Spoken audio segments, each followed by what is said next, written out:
matin, Dimitri Pavlenko. L'heure de retrouver l'avocat des causes perdues sur Europe 1. Bonjour Mathieu Noël. Bonjour Dimitri, bonjour à tous. Alors en l'occurrence ce matin c'est plutôt cause gagnée. On va en Russie où le parti de Vladimir Poutine a remporté les législatives hier. Les opposants, dont les partisans d'Alexeï Navalny, dénoncent des irrégularités dans le scrutin. Des accusations que ce matin vous balayez Mathieu d'un revers de la main puisque vous êtes l'avocat de Vladimir Poutine. Effectivement Dimitri, veuillez d'abord m'excuser pour cette odeur de vodka dans le studio. Je rentre à peine de Moscou. Ma foi, la nuit a été longue, vous l'imaginez. D'ailleurs Vladimir vous transmet ses amitiés. T'es pas de celui je dis Mishka Zaminia. Tu feras un bisou à Dimishka de ma part, me disait-il encore au moment de monter dans le taxi. Car oui, il suit avec intérêt la carrière de son compatriote, même si, je le cite, Dimitri, il déplore que vous ayez choisi de travailler pour un organe de presse bolchevique. Dommage, alors qu'il y a en France de beaux médias indépendants comme Sputnik et RT. Enfin, c'est pas grave, comme vous vous appelez Pavlenko, il vous en veut pas trop, vous pouvez boire votre thé sans crainte. Ce qui n'est pas le cas de beaucoup de vos confrères qui, dans les jours qui viennent, vont devoir se méfier de leur Russian Earl Grey.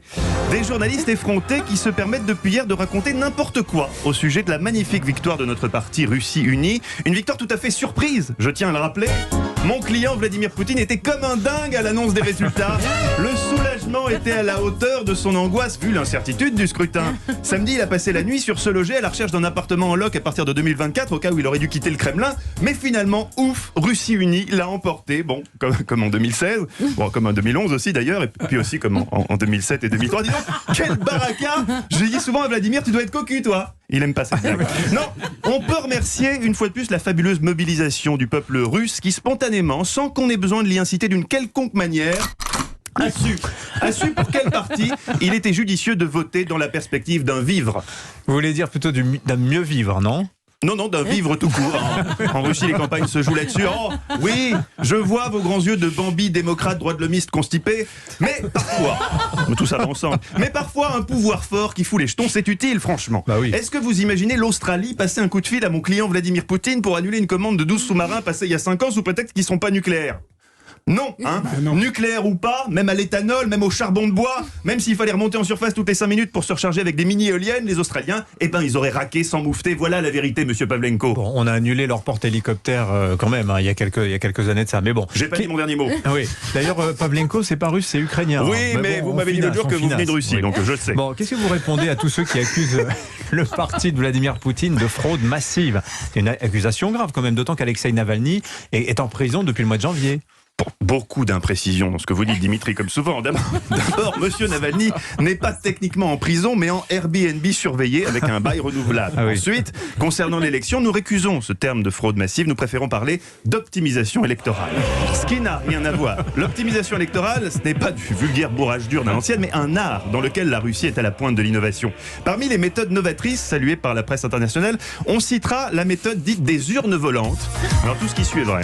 Méthode qui consiste, je cite Courrier International, à déployer dans chaque quartier des émissaires de Russie Unie pour faire le tour des retraités et les inciter amicalement, toujours, à aller voter.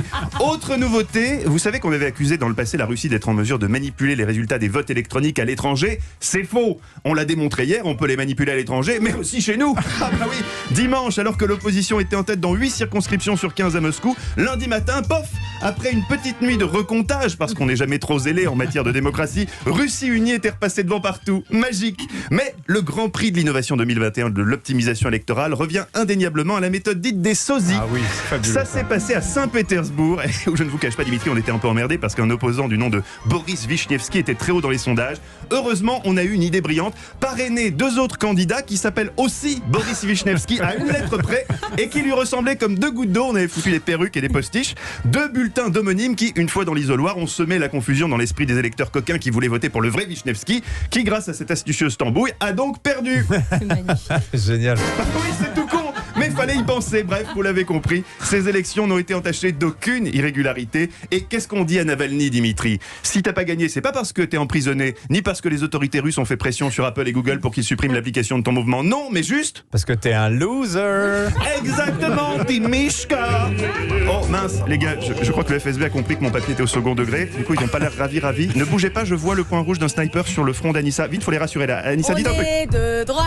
On est de droite. Le point rouge a disparu. Bien ouais, Anissa, c'est bon. Merci Mathieu. Dimichka, ça vous va bien comme petit Dimishka, surnom. oui, Oui, On va vous appeler affectueux. comme ça, hein.